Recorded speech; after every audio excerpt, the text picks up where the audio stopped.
to welcome a dear old friend and very beautiful and wonderful disciple of Meher Baba, Meherjee, who's come really a special trip to be with the West Coast Baba lovers. I think that's a major effort to come all the way to be with us. And we're very happy to welcome Meherjee Karkaria. Well, that's always I do. O Parvardhara, preserver and protector of all, you are without beginning and without end, not new, beyond comparison, and none can measure you. You are without color, without expression, without form, and without attributes. You are unlimited and unfathomable, beyond imagination and conception, eternal and imperishable. You are indivisible, and none can see you but with eyes divine. You always were, you always are, and you always will be. You are everywhere, you are in everything, and you are also beyond everywhere and beyond everything. You are in the firmament and in the depths. You are manifest and unmanifest, on all planes and beyond all planes. You are in the three worlds and also beyond the three worlds. You are imperceptible and independent. You are the Creator, the Lord of Lords, the Lord of all minds and hearts. You are omnipotent and omnipresent. You are knowledge infinite, power infinite, and bliss infinite.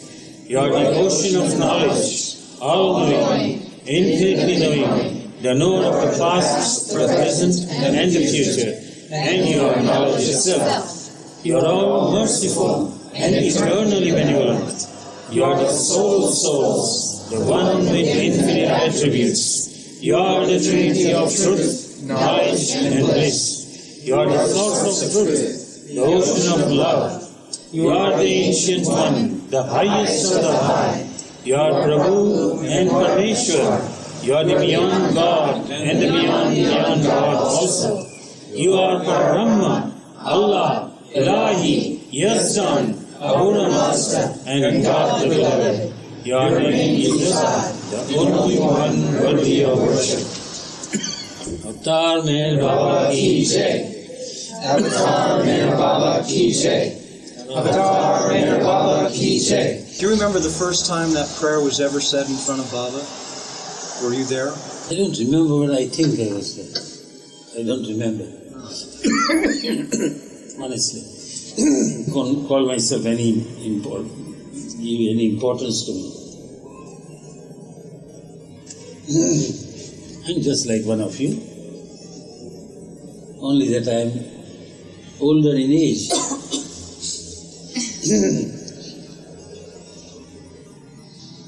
Meherjee, could you tell us a little bit about the Prem Ashram days that you were with Baba? Do you remember how Baba was, or anything, little scraps? In fact, I gave a talk on those days in New York on Silence Day anniversary. That was the period 1927-29 when I was there in the ashram as a school teacher. But I would like to give you another talk because that you will have. I have prepared one.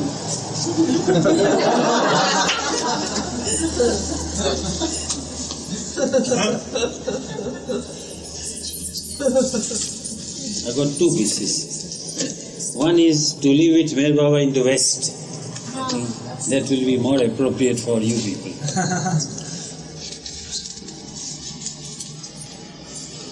What do you say, Giovanni? She just asks me to repeat the title. She didn't catch it. Jai Baba. Dear brothers and sisters, our being here brings to pass things I heard Meher Baba say long ago about the West and its awakening to his love. In past advents, the avatar has focused his work on one area of people, but in this advent, as Baba has told us, his work is universal, he is for all. Never before has the avatar gone to such extents to awaken the West, and never before has he blessed it with the great bounty of his physical presence. America, in particular, Baba said, will become the birthplace of a new spiritual age, as it is the home of peoples from virtually every background and culture. As Meher Baba has said, America has tremendous energy, but most of this energy is misdirected. I intend to divert it into spiritual and creative channels. Having heard of Meher Baba and felt drawn to him, one might feel that it is a misfortune to have to deal with the materialism of the West and the Western style of life. It is far more spiritual. We usually think to live a secluded ashram life, away from the world's pandemonium. But if we try to limit Meher Baba to a way of life or a set of spiritual disciplines, then we will miss the great charm of feeling him work through everyday circumstances. Living in the world allows Baba to help and guide each of us in his own unique way. It allows us to feel the personal care he takes for his followers and to feel his greatness and infinity when we find him in places where we least expect him. Meher Baba has assured us that in this Advent, anyone can have a direct and personal relationship with God. No intermediaries or crutches are necessary. He wants us to approach him on our own or with him as our companion. I remember when I was with Baba at the Meher Spiritual Center during its opening in 1952. On that visit, I was one of Baba's interpreters, and I noted down some of the interviews that Baba held in the lagoon cabin. Perhaps Filis may know it. I would like to share a few of them with you as they are addressed to Baba's work in the West. One interview in particular expressed the relationship that Baba wants his Western lovers to develop with him. He says, "Attend to your worldly duties as now," Baba said, "but with this difference, that you dedicate your inner life to loving God. You must not give up anything, but know within you only God is real, and to love Him and to love Baba is real. Baba will always help you." Another expresses a change in America's youth that Baba's presence is bringing about. In this country, unfortunately, the youth is not taught spirituality. Youth has not even an ethical education. But be sure that these very youths, who now know not of God, but only to eat, drink, and be merry, and do lustful actions, will soon get the shock of their lives and know that only loving God is life. The change that Avatar Meher Baba's presence and work in the West will bring, then, is not just an outer one, but also a deep inner one. Meher Baba does not take his followers out of the world. He places them further in it, while patiently helping them to be not of it, but to be only his. I recently came across a message Baba sent to one of his close followers that expresses this training. "I will teach you to move in the world, yet be at all times in inward communion with me as infinite being." In a way, what we have to go through in the material world reflects what we have to go through in the spiritual one. In being practical in a worldly sense, we have to be attentive to our own self-interest, and we have to take risks and use our intuition in making choices. In trying to love Meher Baba, many of these same tasks have to be faced. We have to constantly try to make the choices that will please him, and at times, through our faith in him, we have to risk everything to be his. In short, life in the world is a preparation for the much more difficult task of trying to love the God-man, which is the most difficult task of all. Living in the world as Baba's disciple also imparts a taste of how gradual the process of coming to love and obey him is. In time, we will come to appreciate that the things that annoy us and trouble us are the very things that turn us more towards Him. Difficulties are opportunities in disguise for us to remember Baba and to seek His help. And eventually, over a period of many years, we will come to see that everything in the world passes and is perishable, while He alone is lasting and real. Many Baba lovers, especially those in the West, are troubled that the world will come between them and their relationship with Meher Baba. It is not possible, many feel, to be completely in the world and totally committed to Baba. But what I have found from nearly 50 years as Meher Baba's disciple and about the same period as a businessman is that we can be 100% in the world and be 100% His. If we are willing to be His and His alone, and if we sincerely try to love and obey Him, then each trial that we have to face will come directly from Baba as an absolute necessity in our relationship with Him. The circumstances of Western life are all just a tool that Baba uses to strengthen us in His love. For He has stressed time and again that the best way to purify the heart is to live in the world, discharging our daily duties while remembering that it is all His. The pressures of Western and American society make this an unusually difficult challenge, but it is one that Meher Baba has designed for the highest purpose. For, although He has said that the East is the most spiritual region of the world, He has also said that in this Advent, the East will learn how to love Him from His followers in the West. The East will learn how to love Him from His followers in the West. As Baba said into another in Myrtle Beach in 1952, America now leads the material side of the universe and has such infinite potentiality that she can lead the world spiritually if awakened. I know all about it. Be sure of one thing, America is destined to lead the world spiritually. Are you happy?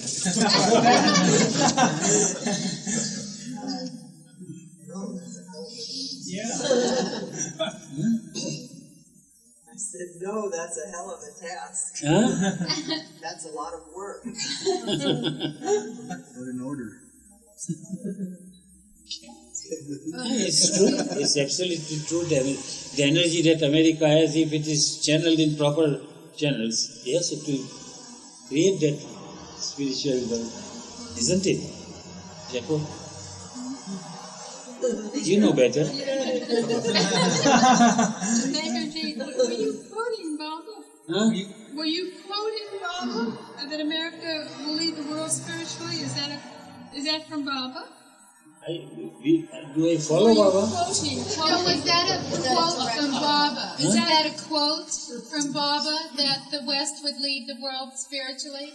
Are those Baba's words? If they follow Baba, yes. I mean, Baba said that. Baba said that if they follow what Baba has prescribed for them, yes, America has got the spiritual energy. And if she gets the material energy, and if she gets the spiritual energy from Baba, what else you want?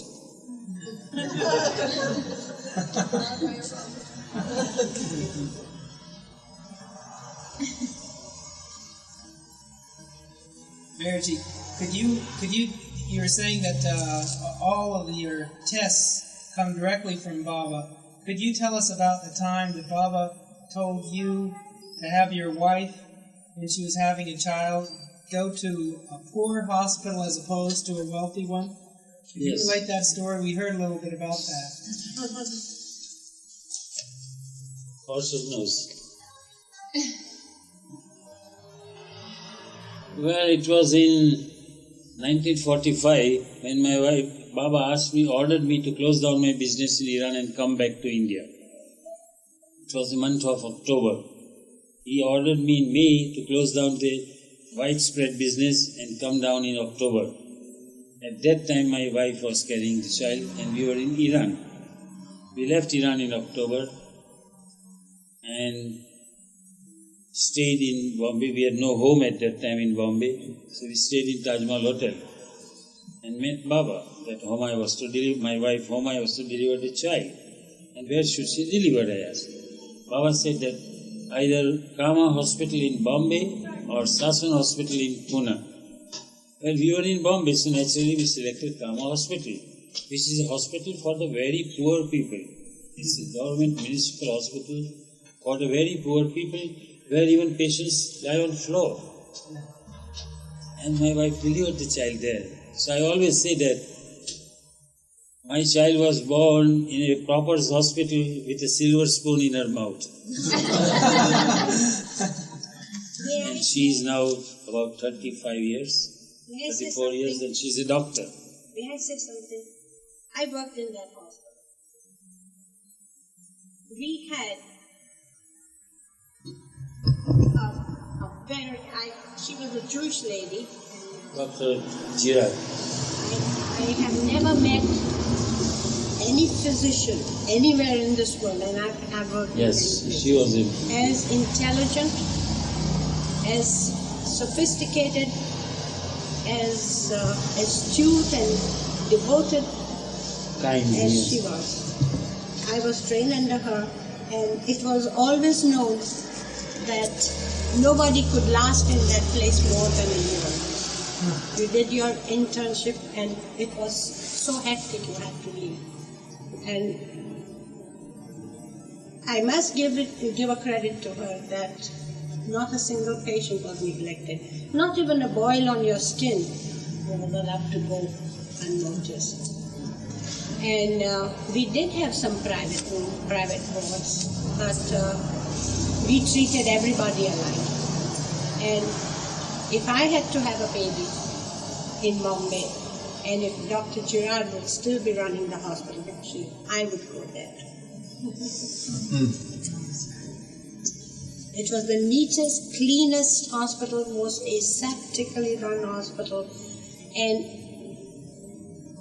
even some of the best, places where the rich people went, they never got as good treatment or as honest a treatment as they got in that hospital. So, Kama and all this hospital. And we were a teaching institution, accredited to the University of Bombay, and we had also got liaison. My teaching, my learning in Kama Hospital was recognized for the membership of the Royal College of Obstetrician and Gynecologists, and you know they have standards. So I was recognized for that. So please I don't want this carried on. It was very graceful of Uma to go to that hospital. It was very graceful of everybody to say that she went to a poor hospital, but she got the best of treatment. And they gave her a best of treatment because they knew she was my sister. I want to correct this. Nobody said that. Dr. K, it sounds like Baba knew which Baba knew where I was working. Baba knew which was a good hospital. Baba knew I was working there. And he knew. What did he say? He said there was All right, some that's a different matter. Ordinarily, if Homa had the choice, she would not have gone to that hospital. Of course, I must give credit to the doctor. Dr. Girard was a wonderful doctor. She was a devoted lady doctor.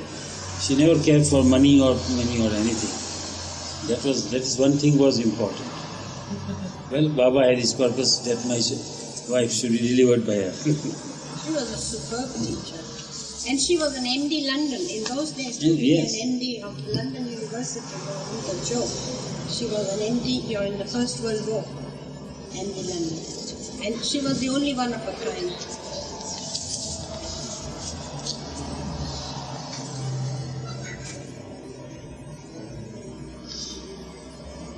Well, do you like me to give you one other talk?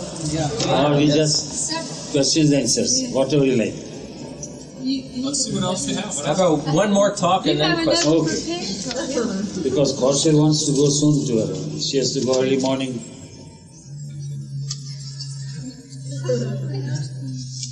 We'll keep you. I'll take you home.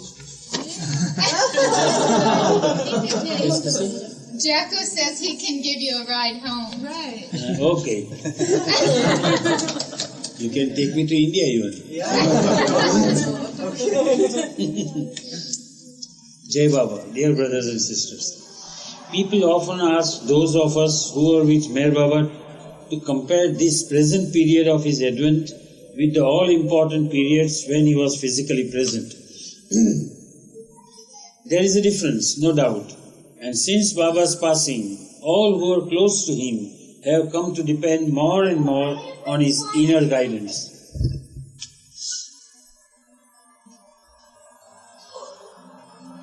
But the difference doesn't stop there. For many of us feel that this is a very special period, a time of darshan, when Meher Baba is offering all who know and love him the chance to draw immeasurably closer to him. The avatar's advent does not end with the dropping of his physical form. Instead, it signifies a new beginning. For the work and reshaping of humanity that the avatar achieves is finally completed and released. Slowly but surely, the waves of the avatar's work spread out, touching all the humanity until mankind knows that the ancient one has come once again. This advent is bound to follow a similar pattern, but there appears to be a very important difference. Meher Baba is not allowing widespread recognition of him. Instead, he is holding it back while allowing a few to come to know of him.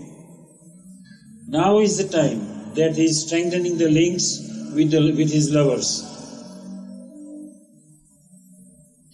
To help in this great work, Meher Baba established his Samadhi on Meherabad Hill, trained his Mandali and created a darshan program, all to bring us together closer to him. Now is also the time that Meher Baba has made it possible for us to approach him with an open heart and to draw a measureless abundance from his ocean of love. As Baba has so beautifully said, I am the ocean of love. Draw as much of this love as possible. Make the most of this opportunity. It rests with you to draw as much love as you can out of the ocean. It does not rest with me to explain to you how you should love me. I want to give you my love. It depends on each of you to receive it. I wish I could describe to you what it was like to see divinity and humanity so perfectly blended in the form of Avatar Meher Baba. In the beginning, we approached him as a God-man, but when we came to live with him, we found that he was much, much more than that, as he also became our closest friend and dearest companion. It is true, as beloved Baba has told us, all pathways do lead to God.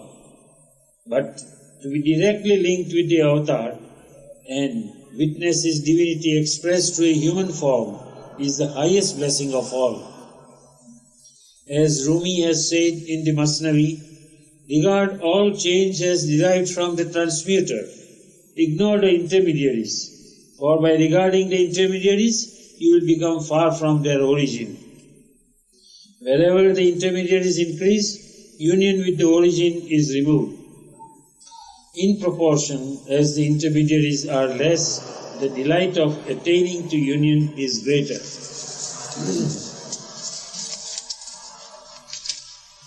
A major portion of the training that Meher Baba gave his close ones was to bring them into a direct and spontaneous relationship with the origin that he is. Baba never wanted us to approach him with more than the desire to love him and to try to please him. Especially during the later years, Baba told us that we should strive to love him as he should be loved and to see him as he really is. This is the place that he brought to us the highest possible relationship between God and man. Then Meher Baba drew aside his physical form on 31st January 1969. With Baba's physical passing, we began to witness him work in another way. a most incredible way, for he began to awaken one heart at a time in his own fathomless and highly personal manner. We were amazed at the deep intuitive understanding of Meher Baba and his ways that these people have of him, and their ability to approach him with an open heart and to try to love him for the sake of love. It is an awakening that Baba is providing for and conducting. But soon the time will come when humanity in mass will know that the avatar has incarnated again. Then the great charm of being one of the few that know of him and having felt his personal touch may be lost.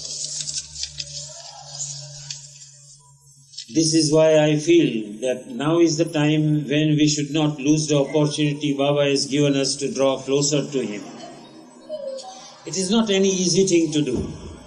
For when the avatar of the age is offering the priceless gift of becoming his infinite companion, his intimate companion, he will test us time and again to see if we really want to become his.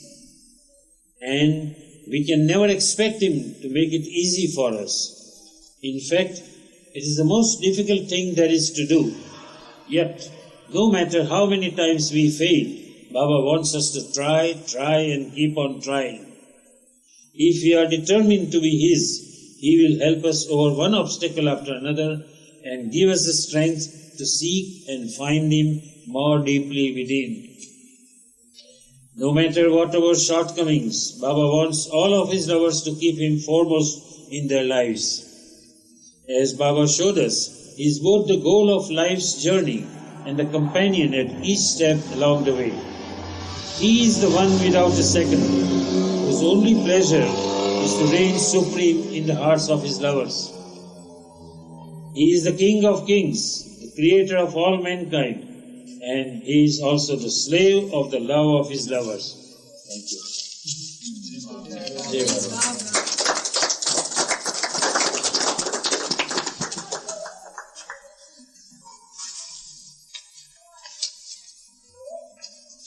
Anybody have any questions? It's just that the reason that comes with such impact and with such tremendous reverberations is because of your experience of all this. When you say Baba is the slave of the love of his lovers, it becomes right from your heart because you know that. So it's so different, Meher, to hear it from someone who's experienced it. You have to try and again, and you will get it one day. If you are sincere in your search.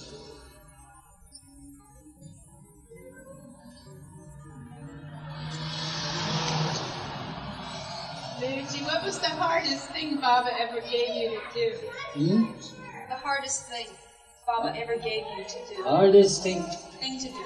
I don't think he gave me any orders that were not possible to fulfill. I don't think. Almost impossible? Most difficult. No. In fact, we sometimes failed in carrying out his easy orders, simple orders. The difficult orders we carried out. Sometimes very simple ones we fail to carry out. At least I fail to carry. I don't say we. Meherjee, during the years when you were away from Baba physically, when you would have a difficult decision to make in your life, would you write to him and ask, or would you just take his name? Sometimes if it was very important, I would write. For instance, I was, in the beginning, I went to Persian Gulf on a job. And I thought of starting my own business without any capital or money or experience or anything. I wrote to him, Baba, should I plunge into this? He said, go ahead. And I went ahead. But from my experience, I have seen that if we have to live in this world, no doubt, we have our families, we have the business or service or job or anything that we do. We have to do it wholeheartedly, just as an ordinary human being would do.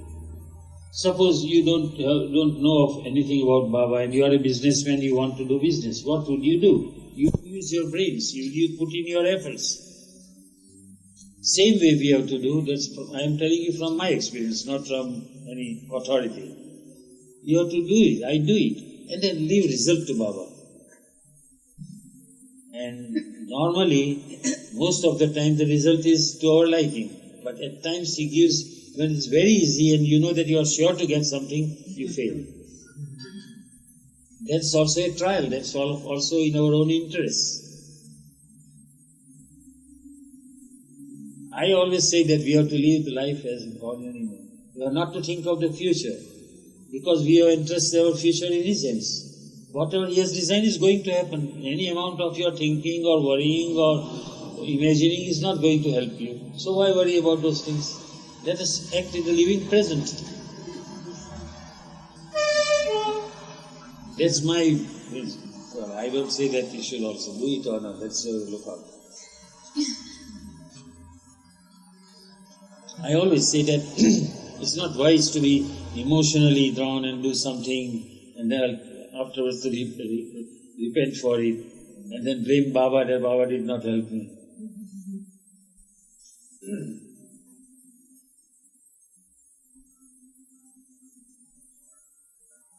In your first talk, you said about the United States and the potential that they have for spiritual leadership. Do you have any suggestions how that might be carried out? What a question. Who am I to say, give you suggestions to carry out such a thing? Baba says that the United States has enormous energy. First of all, from all parts of the world, people are gathered in the United States. That is, all aspects of human life is here in the United States. So naturally, the energy is greater. So if that energy is utilized in a proper way, guided on spiritual lines, it will naturally be successful. Could I ask Tim, is he trying to make Meherjee give us a political statement? No. Are you trying to, maybe he would like you to say we should have a different president or something like that. No, that's about as far from what I was suggesting. Really? You're the board. Meherjee, in the pre-Ashram days when you were with Baba, what sort of an effect did you think Baba was having on those children when they're crying each day and all what was going on? Did Baba explain a lot of it to you, or were you kept almost in the dark a bit about what was happening? Well, Baba has had purpose for spiritual upliftment of the humanity at large. Those students were the instruments only. They were not just for those students, it was for the entire humanity. And he created situations in which it was impossible to imagine that young children of 8, 10, 12, 15 years of age, they would not eat food, they would just sit in meditations, they would just think of Baba, they get spiritual glimpses, all these things. Well, it was Baba's working for the upliftment of the whole entire humanity. They were not eating. Children, they would like to play, they want to eat, they want to play and everything. They were not doing all these things. What was going on in your mind at the time? What did you think of this? My mind, initially, of course, in the beginning, I did not know Meher Baba also quite sufficiently to understand that he is God. I detested sometimes the attitude of the boys. But later on I came to realize that I myself became one of his slaves. Baba was God?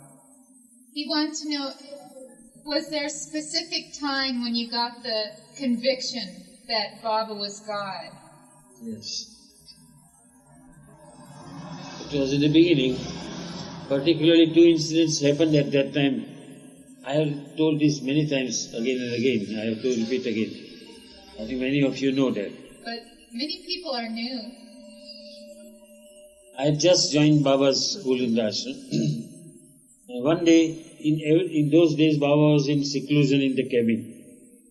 And he was on fast also at that time, that particular period. Every evening, boys of the ashram school, boys of the school and some of the mandali teachers used to gather together, and Baba was dictating what the discourses are at present. Most of the discourses were dictated at that time, alphabet board. And it was dictated every evening, it was going on for some reason. One day, one Abdullah, now he is known as Abdullah Pakrawan, is still living. One of the boys of the school, Persian boy.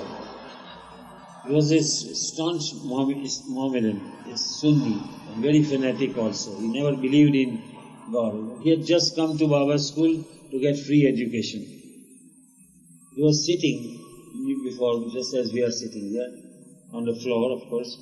All of a sudden he cried out loudly, "Baba, Baba," and fell unconscious. Totally unconscious. And it was the month of December in February 1927. He called out, and Baba was wearing that coat, if you have seen in the picture, and it is now in the museum, that Kamar coat. And he had a napkin on his head. It was cold, weather was cold, December. He was sweating like anything. He removed his coat, he removed his napkin, and asked us to remove that Abdullah to the ashram dispensary.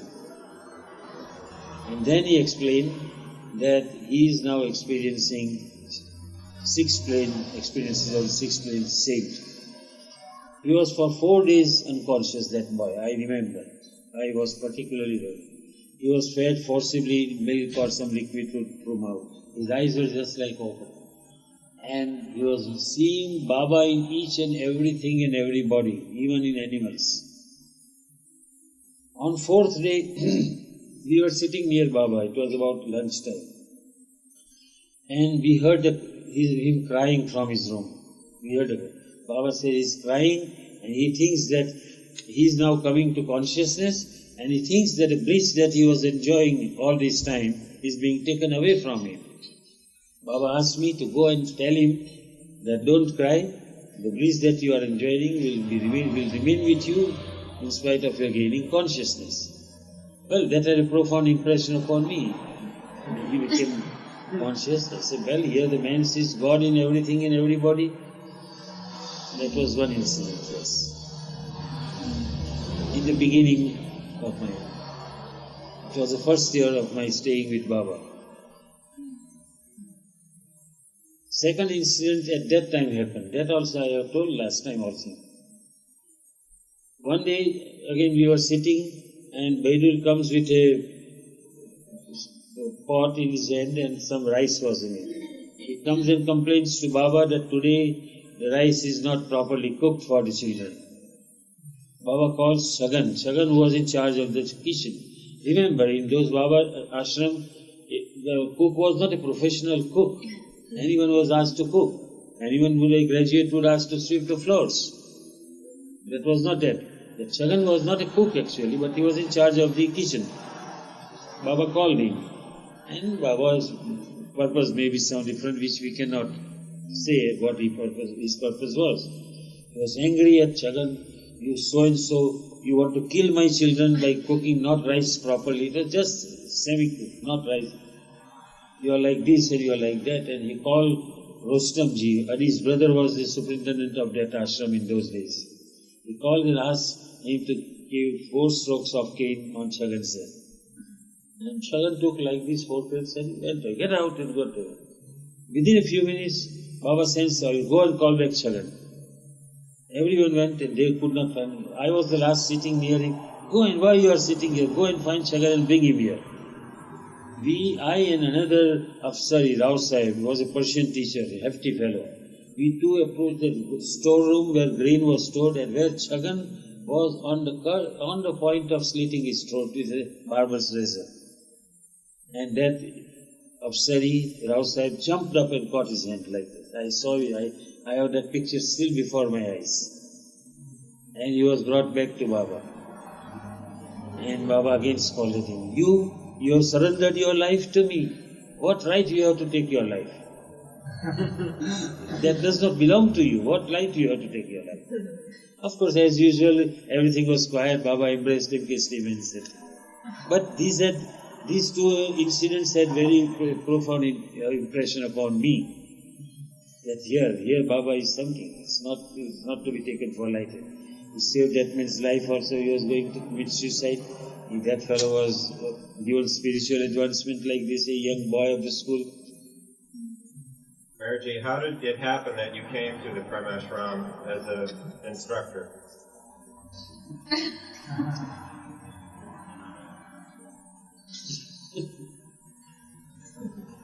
I think many of you know this story. This is repeated so many times. Every time I come here, I repeat this story.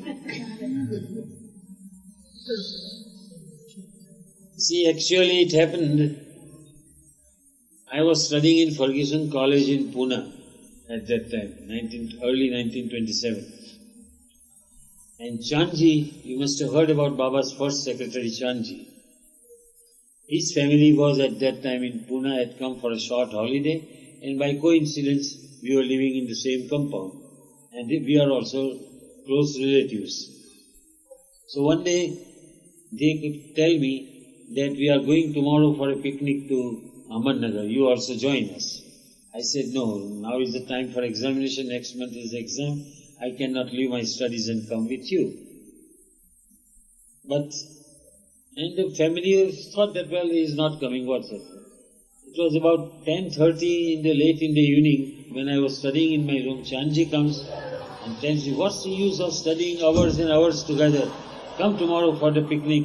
Ahmednagar is a fine place, historical place. It has a fort, Mughal fort, Chandbibi fort, and all sorts of things. One day you go in the morning, come back, get refreshed and start studying again. Well, Baba wanted it, so I agreed to go with them. Remember, I never heard about Meher Baba. Not only believed, but I never heard about him even. And I did not believe in any spiritual life also, because I belonged to a priestly class. My father had been a priest. I am also a qualified Zoroastrian priest. If there is any ceremony, wedding or anything to be performed, I can perform legally. I have not done so far. So we were naturally brought up from our childhood that our religion is the only religion, Zoroaster is the only prophet.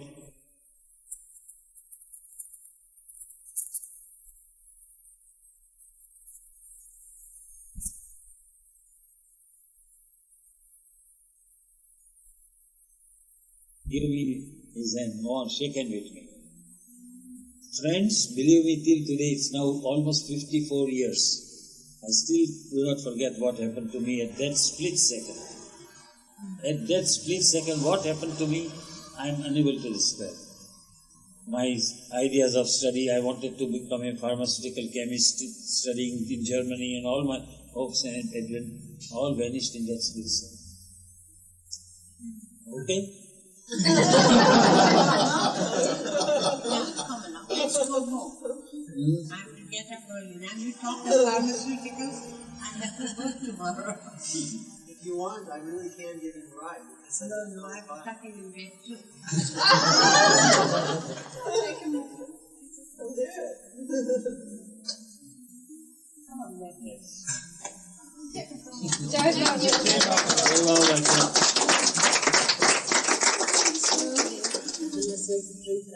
Meherjee, this is your evening. You're free to do whatever you like. You're free to do whatever you like. I am at your service. Yes, whatever you wish me. I would like to read a small. I have written, it's a bit perhaps difficult to digest, but still I will read, if you permit me. I have written it on cheerfulness. Hard to digest. Doesn't sound like it'd be hard. How to be cheerful under all circumstances.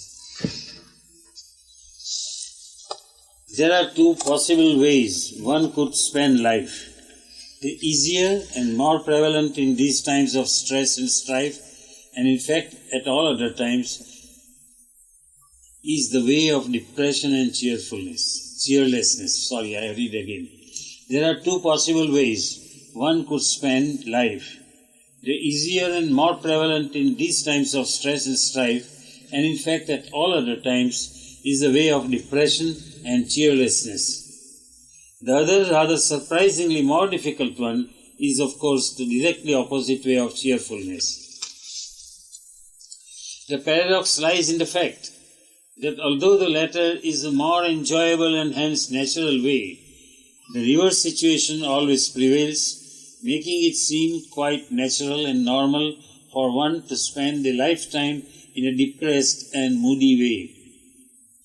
Often a person even seems to find a sort of comfortable and justifiable refuge in depression and moodiness. However, the more one remains depressed, the more unintended suffering does one invite upon self and surroundings, leading to still greater depths of depression. One thus gets caught up in a vicious circle of depression, suffering, more depression, inexorably leading on to either violent or passive frustration.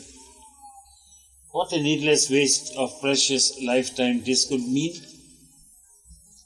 What then is it that perforce and quite unnaturally makes a person want to lead such an unhappy and miserable life? It is nothing but a total preoccupation with absolute illusion, considering it to be all important and giving it unwavering attention to the total exclusion of the all-pervading truth from one's own comprehension. Alas, when illusion is given preference to truth, the inevitable consequences must necessarily follow, namely, unhappiness, suffering and misery.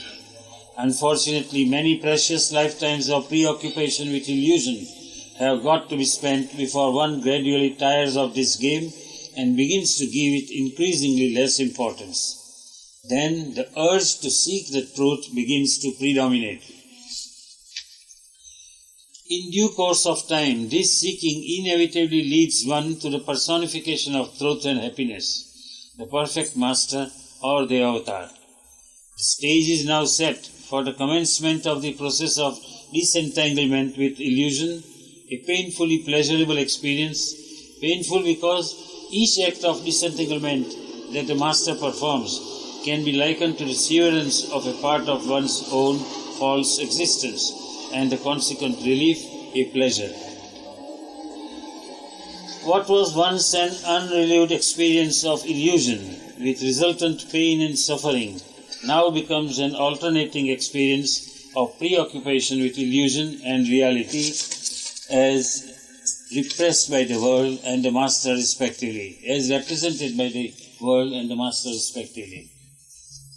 Eventually, through the grace of the master, one experiences the ultimate experience, the realization of the utter emptiness of illusion and the omnipresence of truth. And one of the surest ways to invite the grace of the master is to remain cheerfully resigned to his will. Beloved Avatar Meher Baba would time and again exhort his loved ones to remain cheerful under all circumstances. This on the surface seems an easy one, but it requires supreme courage to face all situations and calamities with a smiling face. In one of his discourses, beloved Meher Baba has said, quotes, "Among the many things which the aspirant needs to cultivate, there are few which are as important as cheerfulness, enthusiasm, and equipoise. When the mind is gloomy, depressed, or disturbed, its action is chaotic and binding. Hence arises the supreme need of maintaining cheerfulness, enthusiasm, and equipoise under all circumstances. All these are rendered impossible unless the aspirant succeeds in cutting out worry from his life. But worry is a necessary resultant of attachment to the accomplished past or to the anticipated future, and it always persists in some form or other until the mind is completely detached from everything.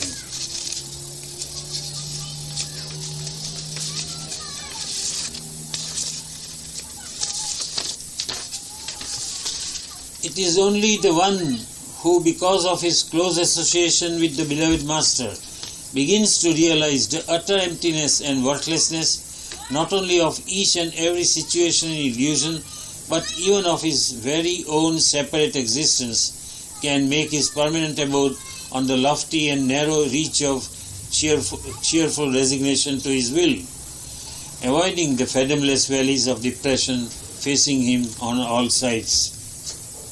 Constantly remembering inwardly the beloved as the sole manifestation of truth and surviving to become the desireless dust under his feet, while remaining outwardly engrossed in the world of illusion, is the one sure way to arrive at and establish oneself permanently on that high ridge. May beloved Avatar Meher Baba bless us all to attain to those dizzy spiritual heights where neither the illusory suffering nor happiness can ever find its place, for there reigns supreme the infinite bliss for all times. Thank you. Rather. Well, Meherjee, it's true. I've always seen you cheerful. Yeah. I've always seen you look very cheerful.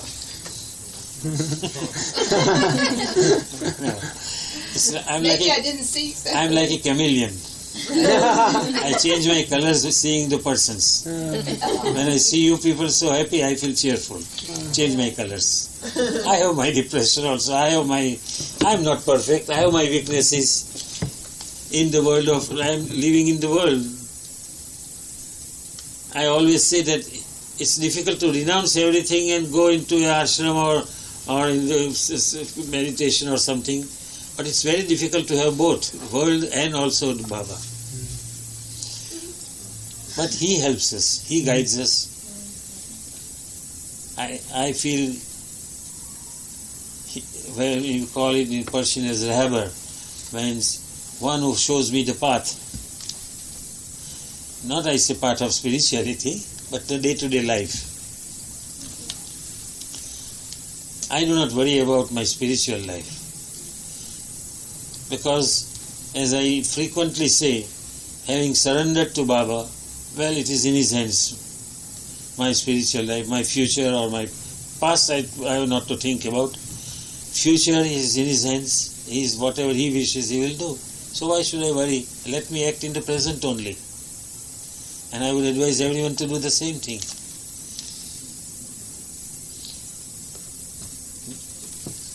No. Am I not true? You understand? Yes. See, she understands. Well, of course, it is easy to say, but it's at the same time we have to try. But how about, like you have to sometimes. Please loudly, I'm deaf. Say it loud. Sometimes, you have to plan a little bit ahead. And what? That's not anymore in the present, and you worry. She says that sometimes you have to plan ahead, and that a little bit ahead, and that it creates worry or tension thinking about something ahead of time. No, ahead of time means something future. We have to think about the future, no doubt, but we are not to worry about the future. We have to, in a practical way. Suppose you have no Meher Baba, you do not know him, you have not known him, or you have not read his discourses or anything, and yet you are in this world. What will you do? What will you do for your future, for your present? Same way we have to do our best, not to be guided by just emotions and superstitions. Practical way. And leave the result to Baba, because once we have surrendered to Baba, he has designed our life. Whether it is past, present or future, it is in his hands. Why should we worry about it? But we have to put in our efforts. That does not mean that we sit quietly, well, Baba will take care. No. Some of the people, excuse me, I have known some of the Baba lovers also. Why should I worry? Baba will take care. No. Leave aside, leave the business or leave the service or job. I go to Meher Baba, Baba will take care of it. No, Baba wants us to do our duty first. Our duty is most important. If we are married, our family, wife, children, mother, father, all are important to us, Baba. Because Baba is every one of them. Excuse me, these are my personal views I am talking. I am not talking from any authority. Well, I think how many years you were with Baba is a good authority. Well, to be exactly, it is now 54 years. 54. Boy. And I always say that before I was spoiled, I was trapped by Baba. Meherjee, Adi says that his favorite years with Baba were his very first years when he came to Baba and Baba showered all the attention upon him. And Eric says his favorite years with Baba was during the new life when he was just free with Baba and Baba was his companion. Do you have any special favorite years or favorite events? Yes, that, my best years with Baba were 1927-29 when I stayed in the ashram, when I was a teacher in the school. And that was the making of Meherjee. Yeah. Did you realize who Baba was with all your love at that time? No. I never knew Baba also before I met. I never heard about him. I never believed in spiritual life or anything also. That's an old story. I have been repeating every time I come to this. But did your love grow from that time on? I still today, after 54 years, I cannot say that I love Baba as he should be loved. Yeah. But Baba loves us. That I know. That I experience.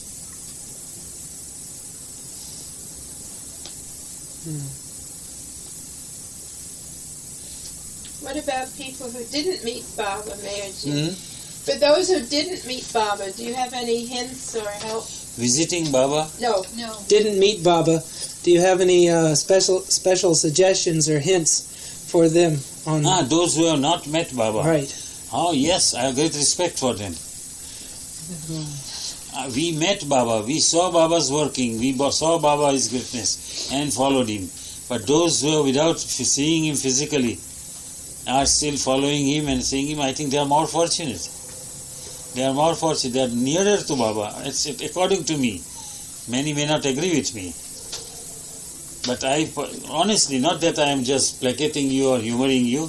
It's my sincere thinking that how is it that young people of today who want to have a good time, play, enjoy life and everything, and yet they leave everything and come to Baba's tomb just to stay there, eat whatever is available there, come back to him spending thousands of rupees. Well, what is it? It's very difficult to think why they should come. Why they should come. Many of the young people must have taken birth during Baba's present incarnation. They must have connection with Baba in past. What we have done in this life, they must have finished that course in the past, and now they are appearing for the new exams.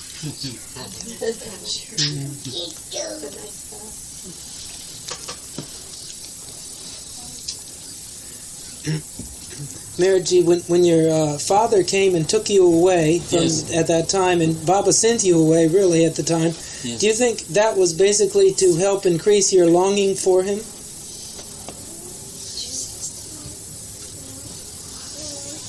No, I don't say that to increase my longing for him. Baba made me realize that my duty lies towards my family also. Right. If I love Baba because Baba is in there, perhaps my father needed my assistance. At the same time, he never left me.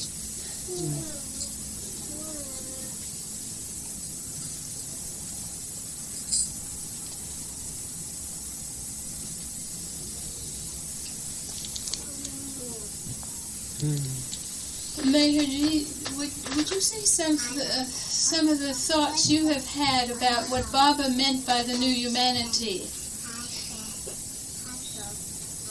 I hear you talk on new humanity, I think. Yes.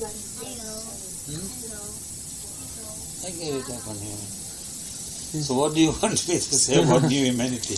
Well, it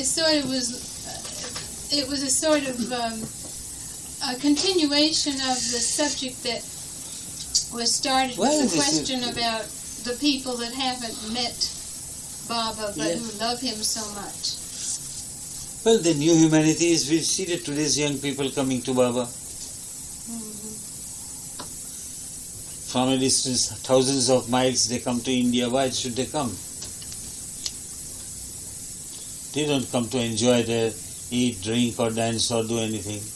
No, and so you do call them the new humanity. Different interpretations have been given. Yes, that's the way I would understand it.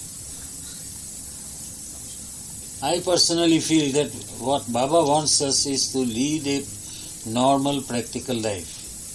Not to be emotionally prejudiced or do something and then regret afterwards. Or not to think of future, well, this world will be destroyed, or this will be done, or that will be done, or eclipse will be there, or skies will collapse, or something like that. We are not to think about that. I don't think. If it is to happen, it will happen. Why should we think about it now? What are you going to do? If something is going to happen, are you going to prevent it? So what's the use of our unnecessarily thinking about that? In fact, for future also, our future, if we have surrendered to Baba, it is in his hands. And whatever he does, it's in our own interest. He makes us suffer also sometimes. But that is also in our interest, for our own good.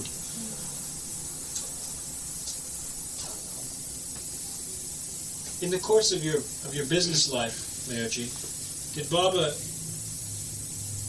was he very concerned with the day-to-day running of your business, or even the broad outlines of your business life? Or No, not day-to-day concern. Baba asked me to go ahead with the business. He permitted me. When sometimes some difficult problem was there, or some big risk I wanted to take, or some venture I had to take, not risk, I would ask him. And invariably he will say, go ahead. Generally, no. Actually, he asked me to wind up my business in 1945. Flourishing business, he asked me wind up and come back. He gave me only 3 or 4 months' time. And it took me 4 years to wind up. But I came out. I left the business and came out. Then he himself would say, go and adjust. Because it was very difficult to bring money from Persia, where in Iran I was doing business. Yes. It was his part. When I wanted to start paper making also, I just asked him, Baba, should I do this? He said, go ahead, and I am doing this. I didn't have any knowledge of paper making or any technical knowledge. I cannot even tighten a typewriter screw. But it is his. I always say that we are just instruments in his hands. Any way he likes, he can use us. Sometimes he hammers also, sometimes he uses a plier also.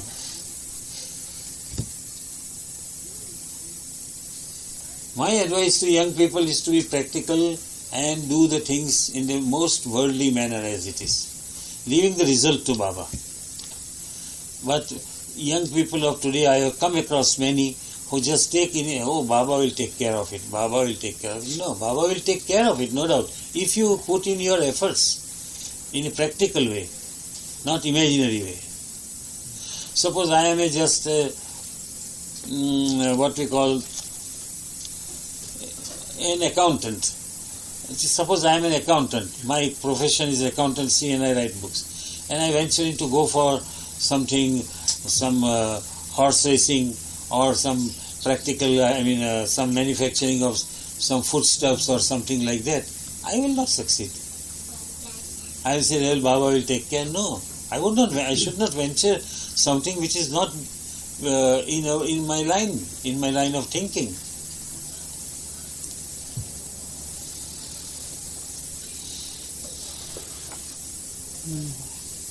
Reg, you have a good story about a horoscope.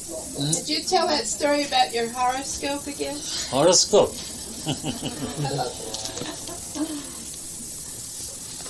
It was in 1943 when I came to India after, of course, some years. During the war I could not come out. So in 1943 I came out. And I had established myself in business fairly well at that time. Initial difficulties were tremendous, very. But then and I come, and I was doing business with Hong Kong with a friend of mine. He used to help me also in business. I used to send few Persian things to Hong Kong. He used to send me Japanese and Chinese products for selling in Iran. So during the war, he was also stranded in Bombay. We met as soon as I reached there. We met, we were friends. And he asked me, how is business? I said, fairly good, quite good, no debts, nothing, and I'm doing very well. He says that, Meherjee, this is war money. War money comes fast and goes equally fast. But I said, I have no cash money, and it has been my policy from the beginning when I started business. Whatever I earn, I immediately plow back into business. I don't collect money or buy properties or shares or something. I said, I have no money, I got everything in goods in Iran. He said, but it is risky. Then he casually asked me, have you got your horoscope? I said, no, I have not got it with me, but it may be with my father. Incidentally, I come from astrologer's family in my family group. My great-grandfather was a well-known astrologer in Tehran. His son was an astrologer. His son was an astrologer. And then there will be no one. That means my uncle, last was my uncle. So I wrote to my father and got the horoscope. He took me to one very learned man, Parsi, whom even ministers used to consult in astrology. He was a Sanskrit scholar. He took me there. He was his friend. That gentleman said, you come next week, I will let you know. Next week I go and he tells me that, Meherjee, you are going to run into very bad stars. Most of it that you earn is likely to go away. So better take care of what you have got now, immediately. I said, I have got sugar and spices and other commodities in Iran lying there. He said, better sell it away. So, like a fool, I sent a telegram to my office. I was in Bombay at that time. I sent a telegram that start selling everything irrespective of profit or loss. Then, third day, that is day after that, I met Baba in Lahore. And Baba asked me, I met Baba after 11 years that time. All right, you are meeting me after 11 years. Tell me from the beginning what you did. So I described these difficulties were there, these. Even I was branded a spy during the war by my enemies. I described. Then in the end I said, wow, but I have sent a telegram. My horoscope says that I will be losing. So I said, so he takes my ear and twists. I said, what do you take me to be? I said, God. Then who makes your stars and horoscopes? He said, you are fool. He immediately dictated a telegram himself to my office. Don't sell anything till Meherjee returns. Not to sell anything till Meherjee returns. Excuse me, in this, astrologer was not wrong. If a certain period of certain time came when there was depression, and it was a speculative market during the war. Things were imported into Iran by sailing boats. Steamers were not coming. So if the boats came and brought in goods, those people, smugglers, they used to sell immediately and go away. Prices come down. But if the goods do not come, then again they go up by 50%, 25%, 30% like that. Not by 5 or 10 rupees or 5% or 10%. So actually during that short period, prices had crashed. But I did not sell anything. I was not there. And Baba's orders, I sent a telegram not to sell, they are not sold. Afterwards, Baba told me, you go on doing business as you have been doing.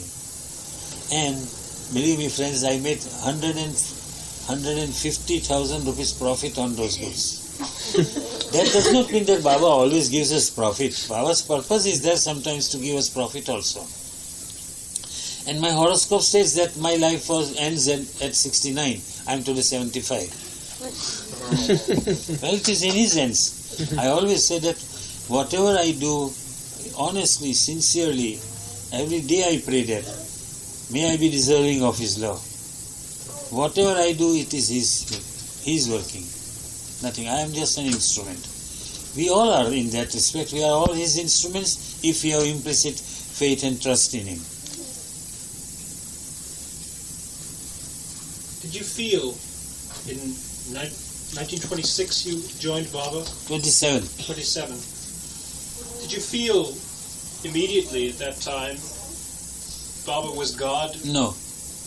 Did you come on upon No, you? my meeting was also not of my choosing.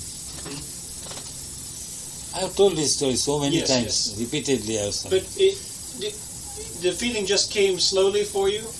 Or did it come all of a sudden one day you saw that this is... Major part of it came by the first meeting only. First shake hand with him.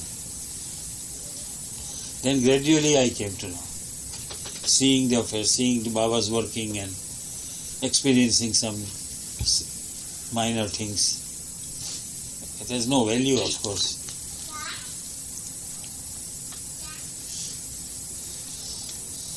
What sort of contribution did Baba let you make during the new life, as far as, did he give you a job or any special orders for you to carry out to help him?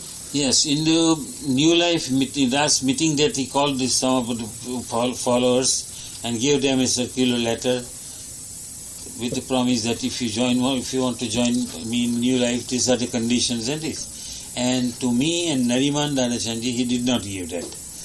He kept me as an arrangement walas, if you have read about this in New Life period. And he assured us that though we were not given the option of joining him, we were as if we shared his new life. That's what he said. I don't take any credit for that. What sort of jobs did he ask you to do? Well, some of the, like Kitty, Rano, Khorshid Masi, Khorshid, 4 of them were staying with me in my house. In Nariman's house, Katie and Naja were staying. He had given me certain jobs to look after things during his absence if something arose, something happened.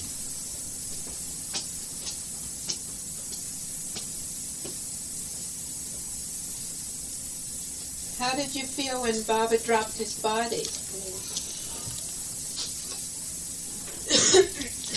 That's also...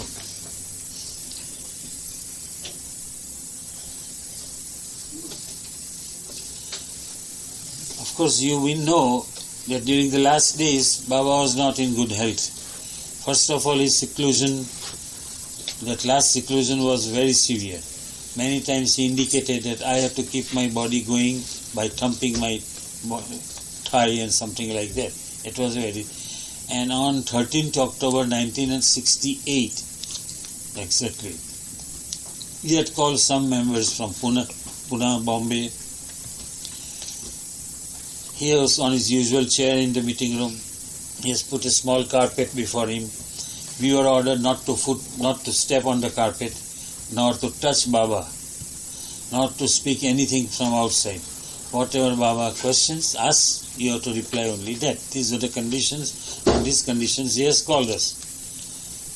And he said that my seclusion is over, my work is over. Actually, the words were used.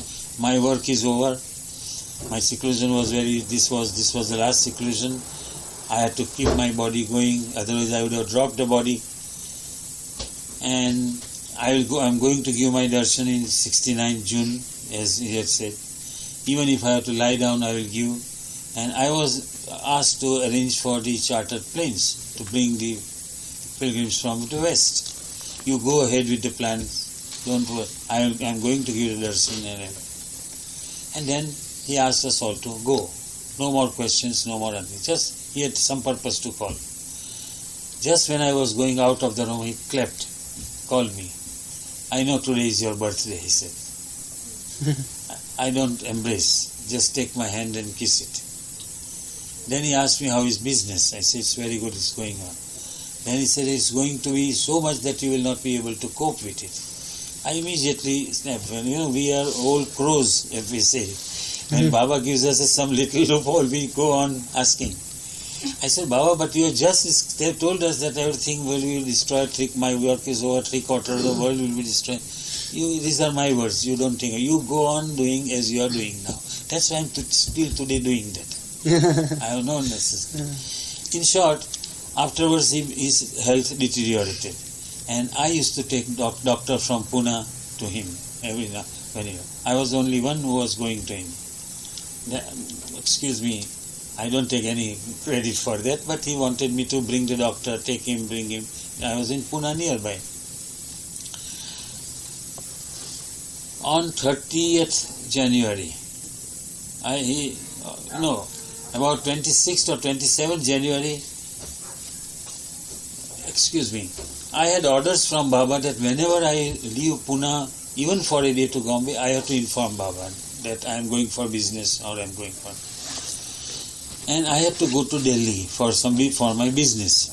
So I wrote a letter to Baba, I have to got some work at Delhi and I would like to go, if you permit me, if you have no. Normally the reply, yes, you go ahead or you don't go now. Normally it would come like that.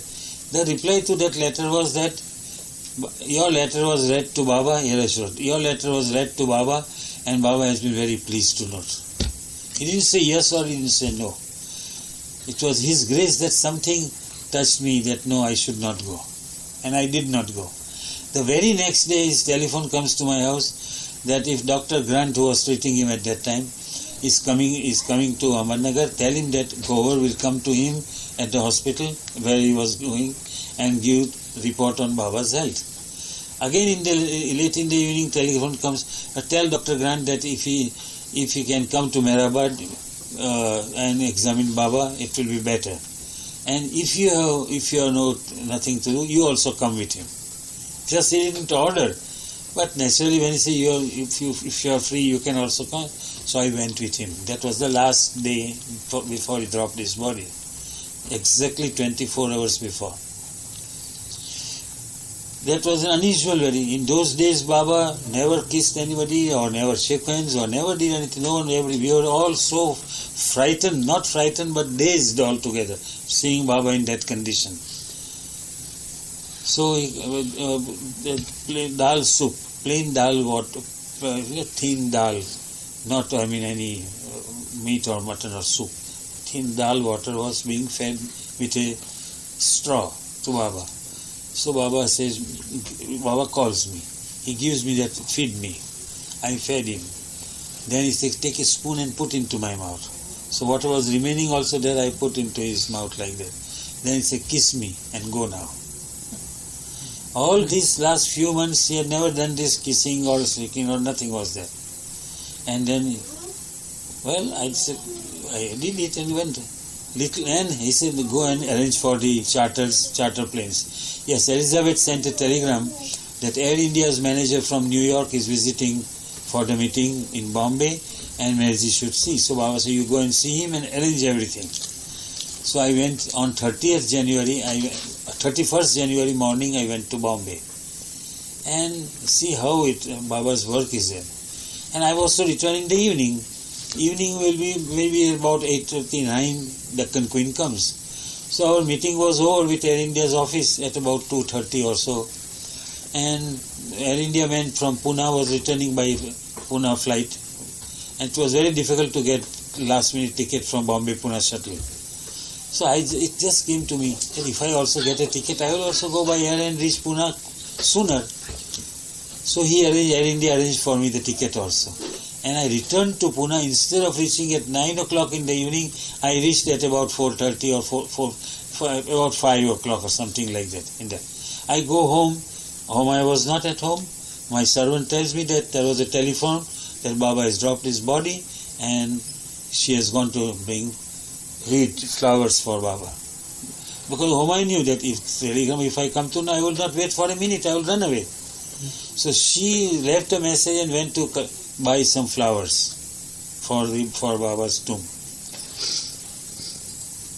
My purpose in telling this story that how I was to go to Delhi for business and it was Baba's wish that I did not go. And he made me fortunate at least to be with him, even at the last time. It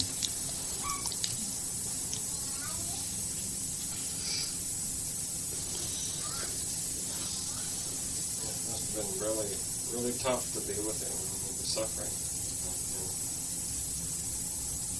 You could see that he was leaving you. You have to speak up. He said it must have been very hard to be with Baba when Baba was suffering so much. Yes, it was really very, very hard to be near him even, to see him suffering. Yeah.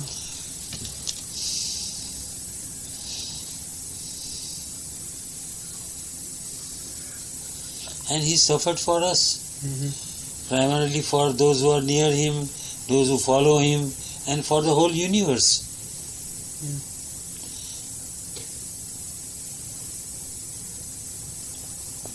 What did the doctor say every time you took him to see Baba? What was his explanation? Doctors were puzzled. For instance, in the test reports, there was a large amount of urea.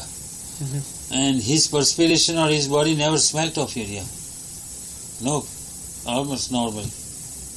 But test reports showed a high percentage of urea, which very seldom a person survives in that state. That was one thing which we noticed.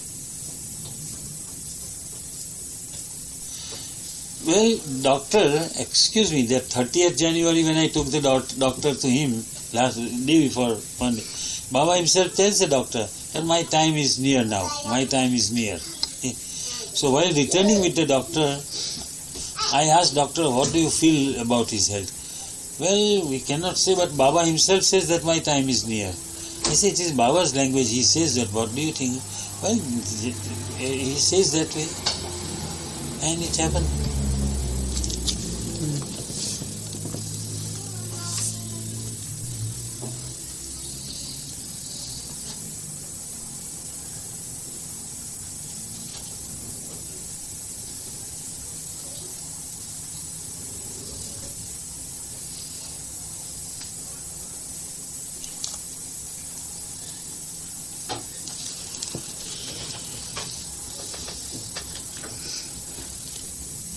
How long has this trip been for you?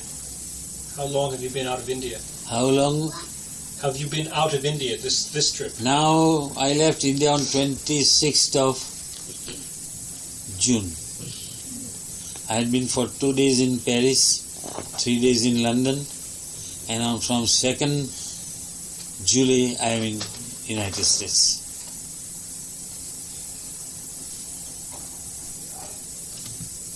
This is my 9th visit to United States. Did you come with Baba? Yes, I came in 52, 56. It was hard traveling with Baba? Was it hard traveling with Baba? Oh yes. No picnic. No picnic. I remember one day at the Hotel Dominic, what was that in New York? Filis? Delmonico. Elizabeth knew Manli. She was very sympathetic. So we were there, Baba's room were there, so Elizabeth arranged special food for us in a special room on that. And she had ordered out nice lunch for us that Manli has not eaten anything or they are like that. Quietly Baba comes behind, you gluttons, I have not eaten anything and you people are enjoying all this food. Believe me, though the food was there, we could not eat. We could not eat, just, he didn't say don't eat, but just as you gluttons.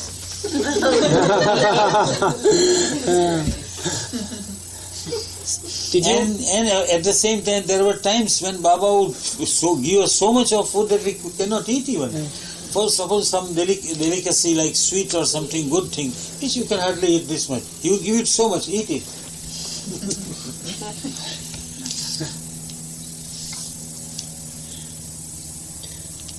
What about that time in Colombo,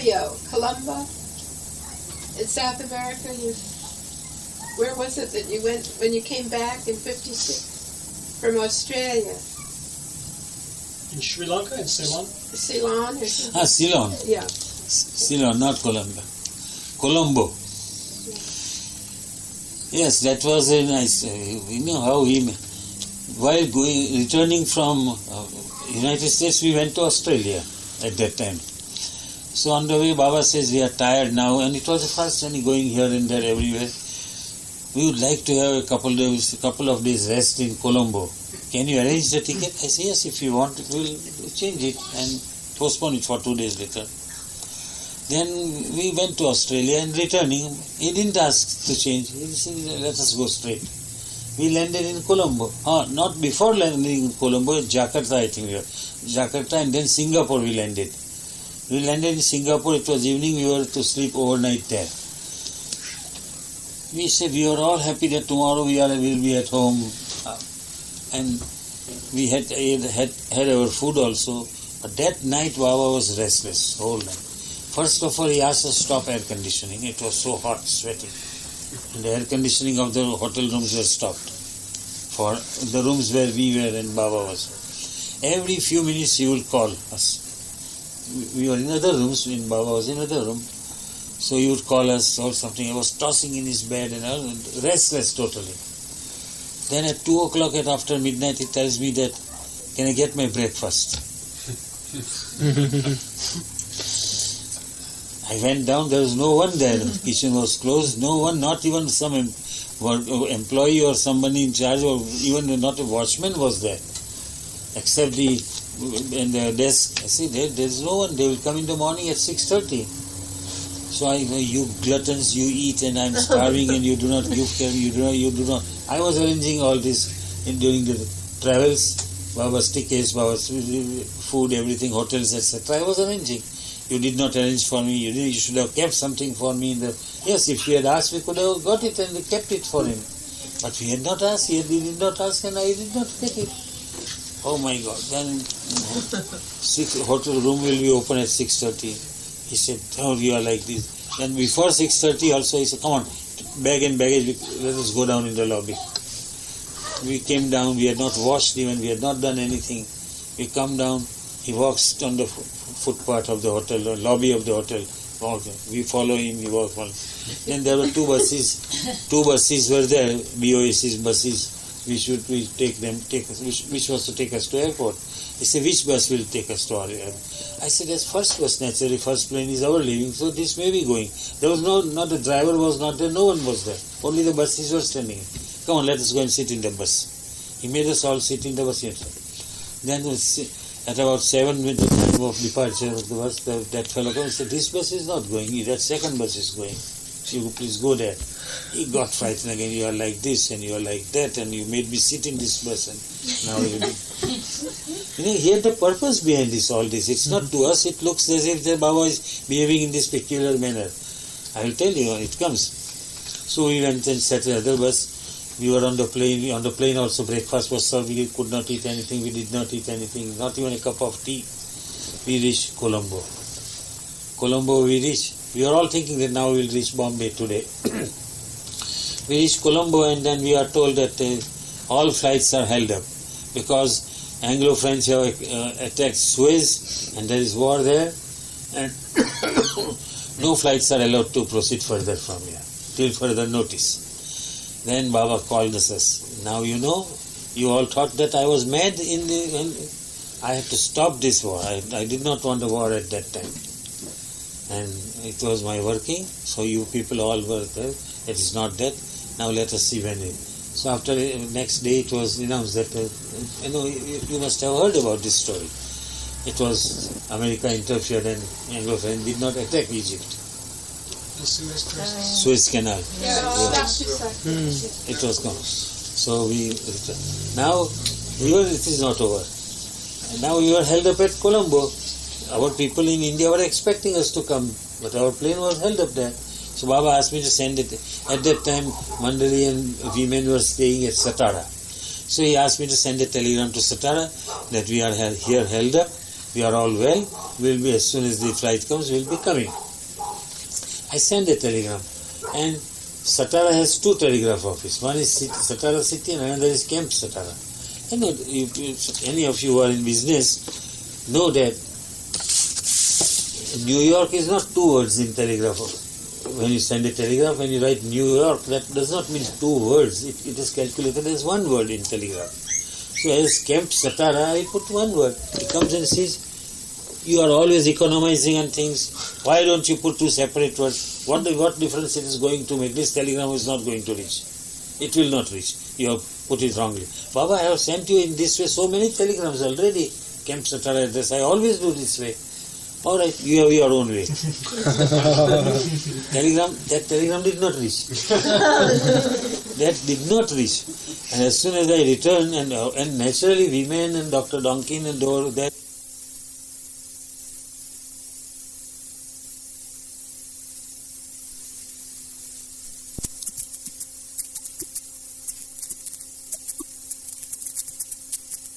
to welcome a dear old friend and very beautiful and wonderful disciple of Meher Baba, Meherjee, who's come really a special trip to be with the West Coast Baba lovers. I think that's a major effort to come all the way to be with us.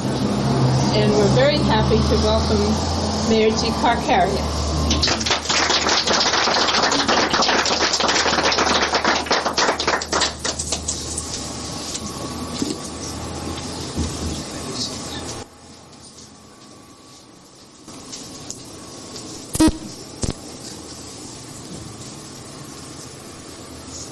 What do you wish me to do, Filis? Reminisce. Reminisce. I think we start with Baba's prayer first. That's always I do.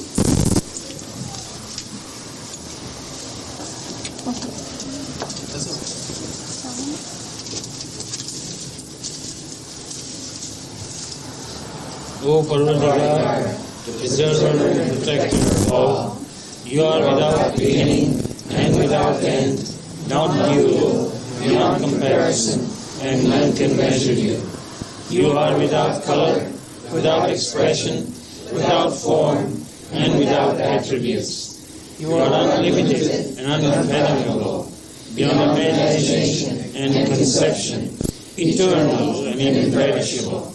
You are indivisible, and none can see you but with eyes divine.